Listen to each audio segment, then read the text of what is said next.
1839లో ఈ పెద్ద మనిషి ఈ చిన్న మిస్టేక్ చేసి ఉండకపోతే మనం ఇప్పుడు బయట ఇంత హ్యాపీగా తిరిగేటోళ్ళమే కాదు. సో చాలా ఇయర్స్ ముందు సౌత్ అమెరికాలో ఒక చెట్టును చూసి కుచ్చుతో గడబడేదయా అన్నారు. ఎందుకంటే దాంట్లో నుంచి ఒక వైట్ స్టిక్కీ లిక్విడ్ లాంటిది ఏదో వెళ్ళింది. అంటే గింటే కాదు, దాని పేరు లాటెక్స్. అండ్ అది సేమ్ కళ్ళు లాగానే వెళ్తుండే అనమాట చెట్ల నుంచి. కానీ అది తాగేది కాదు, తయారు చేసేది అదే మన రబ్బర్.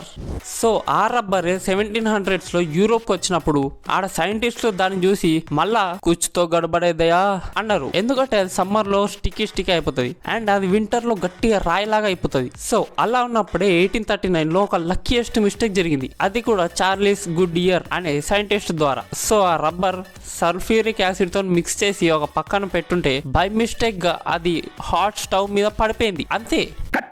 ఇప్పుడు దాంతో మనకి చాలా అవసరమయ్యే rubber shoes, tyres, tubes, gloves ఇంకెన్నో వచ్చినాయి. అండ్ దాని వల్లనే మనం కారు, బస్సు, బైక్ వాడుకుంటాం, మంచిగా ట్రావెల్ చేయగలుగుతున్నాం.